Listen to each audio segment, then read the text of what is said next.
stay-at-home dad, watching Disney movies he never had. His daughter digs through all the VHS, crushing the classics in a princess dress. Informed like Scuttle, Kurt's got your ticket, making it real like Jiminy Cricket.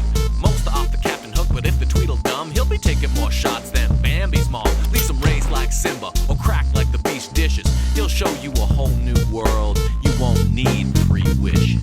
Stay-at-home Disney dad.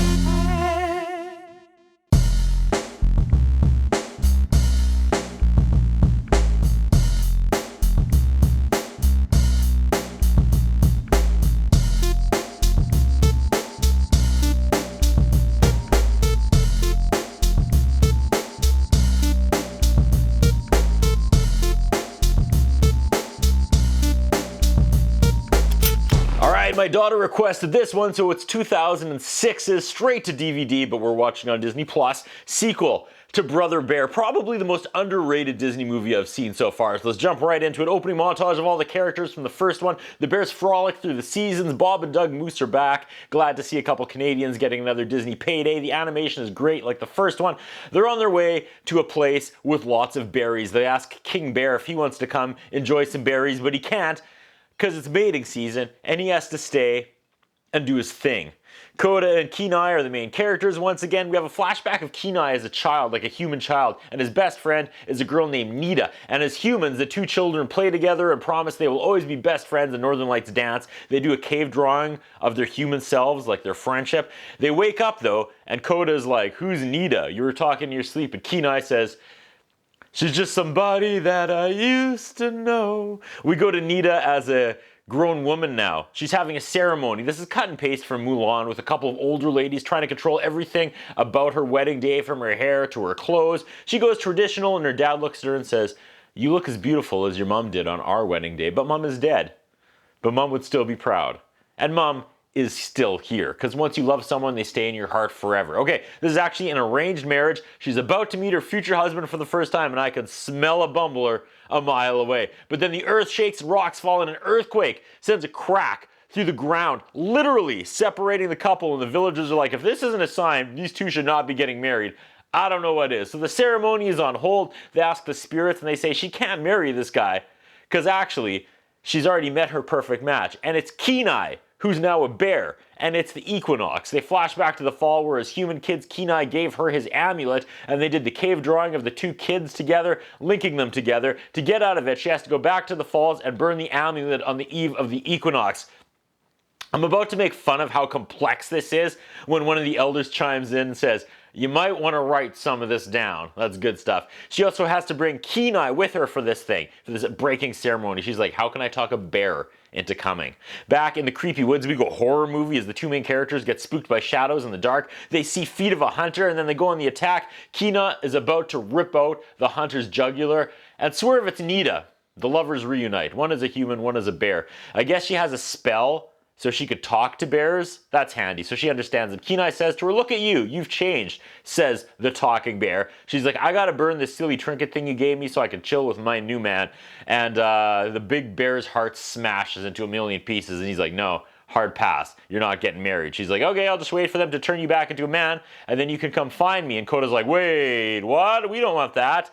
And he's like, "Fine, all right, I'll stay a bear. Let's go burn the necklace, and we're all gonna pretend like she's not going to turn into a bear, so the three of them could be a bear family an hour from now, right?" Canadian icon moose are back, as I mentioned. They want to mate with these gal moose, and the girls are not interested. Now I'm wondering if the real Dave Thomas and Rick Moranis ever mated either.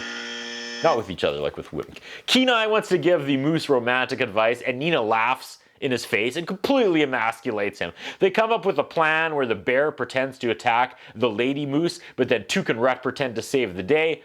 It doesn't work. Kenai gets his head stuck in the trees like Winnie the Pooh. Nita has some baggage about water. She almost drowned when they were kids. I didn't mention it earlier because I didn't think it was going to be important, but I guess it is. Her bag with the amulet floats away and a raccoon gets in. It looks like the raccoon from Pocahontas. I can't remember his name, but the raccoon grabs it and ran away. Miko was the raccoon from Pocahontas. Oh, without the amulet that floated away, she can't do the ceremony and she can't marry her new man, so she's sad about that, and her and Kenai yell at each other. Sounds like she's already married. She goes to sleep by the fire, and in the morning she awakes to realize that Kenai stayed up all night to find the Raccoon River Bandits' hideout.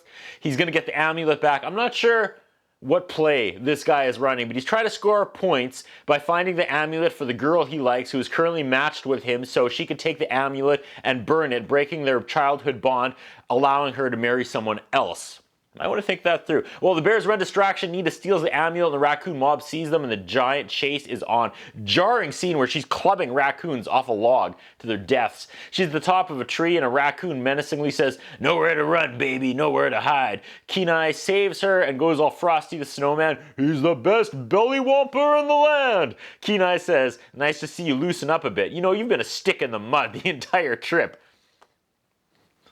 That's funny. Over in the B-side story, the moose keeps striking out with the lady mooses. Nina offers to betray her gender and come up with her own plan that will make the female moose want to mate with these two losers. She claims to Kenai that she's the better moose matchmaker, and that's quite the title to hang your hat on. The final leg of the journey has them crossing the river, and she is not down with that idea. She got issues with water, remember? Coda starts making fun of her for being afraid of water, and Kenai notices how really scared she is, and he's like, "Enough!" Great transitional scene, because now Kenai and Nita are on the same page at Coda's expense. Second Melissa Etheridge song takes us to a montage of this travel.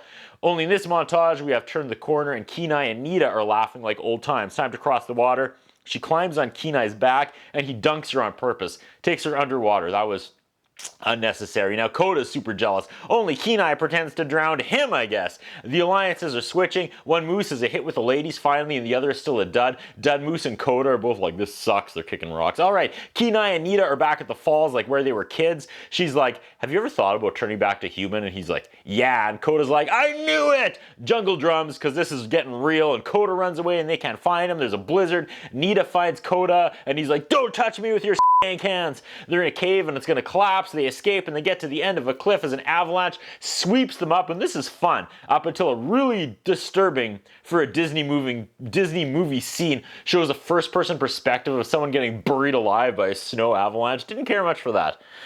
I mean, I haven't had nightmares every night since, but I could have. Kenai digs them out. The other moose that the ladies don't like cries because the northern lights are so beautiful to him, and now the females think he's sensitive and they go with him instead of the other moose. He says, "I'm a hoof man," and that's a wonderful adult joke. They get to the falls. They see the cave drawing. It is the equinox. The animated northern lights are incredible. Nita and Coda are both like, "Our mums are up there somewhere." Well, time to burn the amulet. She makes a fire. This animation is so good, and she burns it. I was wrong. She burns it, and she's like, "Peace out, you two. I gotta go marry my man." Coda and Nita try to talk, but now she doesn't understand them anymore. The spell's broken. She only hears bear noises. Crushingly sad. Damn, that was effective. Third Melissa Etheridge song. Sad montage. It's the journey back home. Mel's E sings, "There are no mountains," as we see mountains. Nita makes it back, and her man is like, "Good to go." Coda's like, "Look, bro, if you love her, shouldn't you tell her?"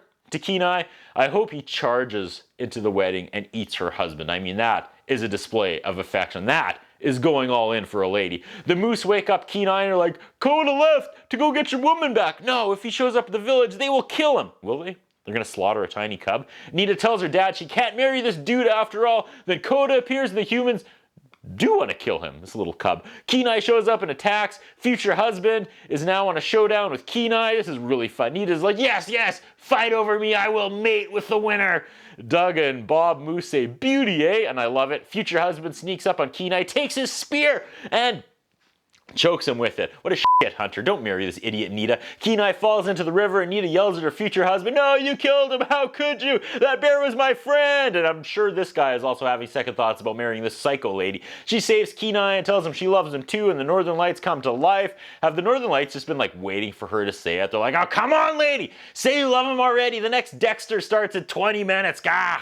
Dad comes in and is like, "Sure, marry the bear. Whatever, girl. I mean, the next Dexter is on in 20 minutes. Just amazing animation again. These northern lights are some of the best things Disney has ever done in like a VHS movie. The spirit turns her into a bear. Twist. Now she marries the human guy. Just kidding. Ceremony time. The bears and the villagers are living in harmony. Wait. Didn't the first one end exactly like this as well? When did humans and bears stop living in harmony after the first one? Everyone's excited except for the poor ex-fiance who is living his supervillain origin right now. We end with a shot of the cave drawings the couple did as human children that have now become bears. That was a solid sequel. That's what I think